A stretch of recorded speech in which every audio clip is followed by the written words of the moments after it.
तू तो सचमुच चांद के टुकड़ा बाड़ू। तोहरा के जितना सुनले रही उससे कई गुना ज्यादा सुंदर बाड़ू, सुशील बाड़ू। तोहरा ऐसन पत्नी पाके तो हम धन्य हो गइनी।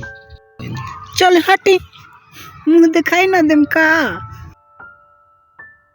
अरे लो, हम तो भुलाइए गइनी। देखो तोरा खातिर बड़ा कीमती गिफ्ट ले आइल बानी। ई देखो तोरा खातिर घड़ी ले आइल ही गिफ्ट। आज से समय के साथ साथ चली है, काहे जी कि जीवन में समय के बहुत महत्व बा। लो ही घड़ी पहिर ल, नया जिंदगी के शुरुआत कइल जाओ। हम बहुत खुश बानी कि हमरा रउआ जैसन पति मिलल। हम बहुत खुश बानी। चली आज के बाद हमके नया जिंदगी शुरू कइल जाओ।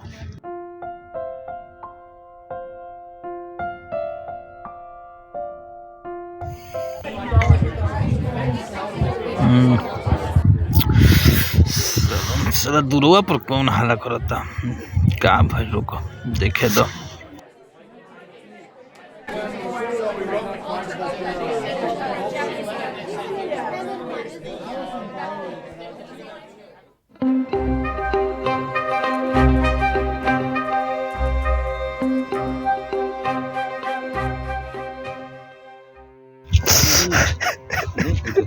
का भाई चाचा काहे रोतनी? का कहीं बबुआ रे, समाज में हम कहीं मुंह दिखावे लायक नहीं रह गइल। हमारा तो मन करत बा कि जहर माहौर खा के मर जाई। ने चाचा तू ऐसन काम मत कर। ई बताओ कि तोरा मारला से वापस चल आई जौन तोरा पगड़ी के लाज ने रखलक। इतना दिन तू पोस पाल के सियान कइल आ उ चल गल, तो तोरा मारला से उ नहीं आई। चाचा हमरा से वादा कर चाचा कि ऐसन कोनो ने काम करब तू, तोहरा जान दिला से वापस ना चले। ठीक बा चाचा, हम चलत तनी, धीरे रख, सब ठीक हो जाई।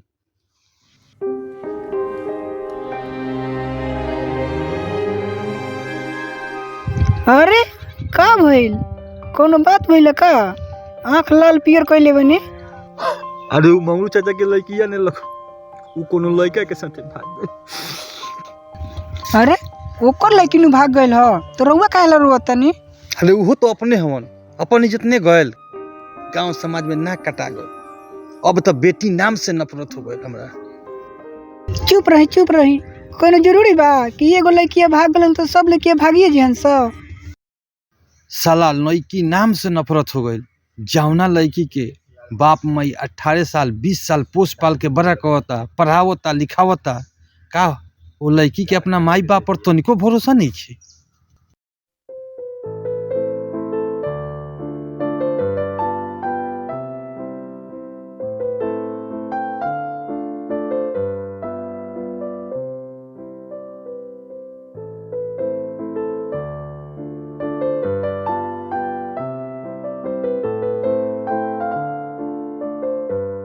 का हो, खाली सजबे सवरबे करबू कि एक गिलास पानियो पियबू? बैठी आवतनी लेके। आते आते रउआ तरस लग गइल ना।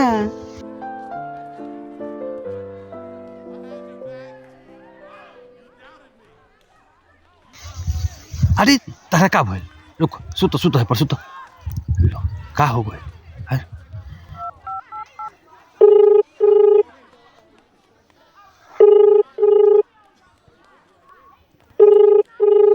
हेलो। हाँ बोलिए। जी डॉक्टर साहब, अरे मेरे यहाँ आ जाइए तो। एकदम 10 मिनट रुक जाइए, हम आ रहे हैं। जी जल्दी आइए, इमरजेंसी है। देखिए ना डॉक्टर साहब। क्या हुआ जी? घबराइए नहीं, देखते हैं हम।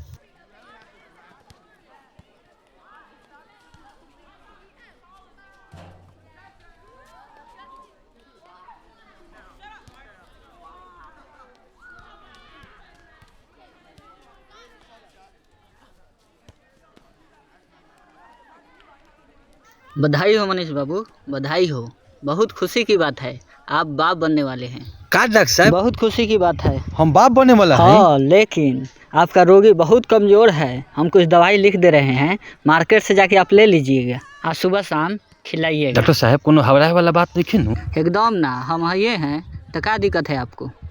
आपका रोगी का क्या नाम है? प्रिया। अच्छा, प्रिया कुमारी। उनका उम्र कितना है? हाँ यही लगभग 23 वर्ष। अच्छा, इसका बीपी लो है थोड़ा, थोड़ा कमजोरी है इनको। एक दवा लिख दे रहे हैं, जो कि मार्केट से आप मंगा लीजिएगा। लिख दे रहे हैं, एक मल्टीविटामिन, एक आयरन टॉनिक, समझे? जाके ले लीजिएगा। मिथिलेश सर के यहाँ से? हाँ हाँ जाइए। सनी देओल नाम रखाई तो रखाई, ठीक बनू? सनी देओल धर्मेंद्र में मार हो जाला, ऐसे ही दोनों नाम ना रखाई। तब कथी रखाई बताई तो? अच्छा रोको तो पूछ लेता नहीं ओकरे से। ए टुक टुक का नाम रखाई हो? पागल बनी का? ई कहलक हो? ई कहलक हो? हाँ कथी कहलक हो? अजय देखो तब ठीक बाटे। उ का बनी? उ का बनी? हीरो बनाए? बे उ कलेक्टर बनी। कलेक्टर बनी? बे मुख्यमंत्री बने ओकरा के आए। आ कहीं लड़की हो गल तब? लड़की के नाम ले तो मत होइया हमरा आगे। का भुला गइलू का चाचा वाला कहानिया? कैसे उनका खड़े खड़े इज्जत नीलाम भर रहे, फिर उहे चाहता रू हमनियों के साथे उहे होखो, तो ई कभी ना होई। काहे किसी आता नहीं है? नहीं बैठी बैठी तो। अच्छा ये बताई, सब लड़कियां एके नियर बाड़ी सन? एगो लड़किया भाग गइल तो सब लड़कियां भागी जिन सन? हमनी के में घुसल बनी सब? बताई हम इनके अपना लड़किया के अच्छा शिक्षा दिए, संस्कार अच्छा दम से तो कहियो ना भागी। ई कतई नहीं के हो सकत।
आखिर लोग के बेटी से का नफरत हो गइल बाटे?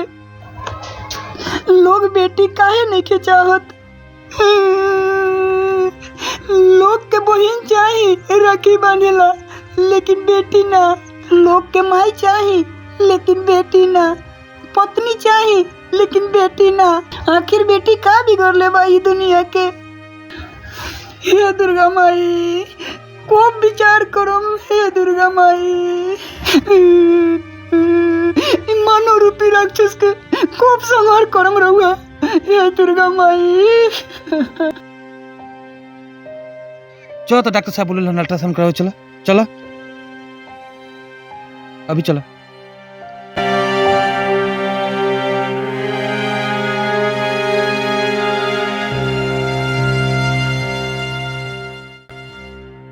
डॉक्टर साहब का भइल ह?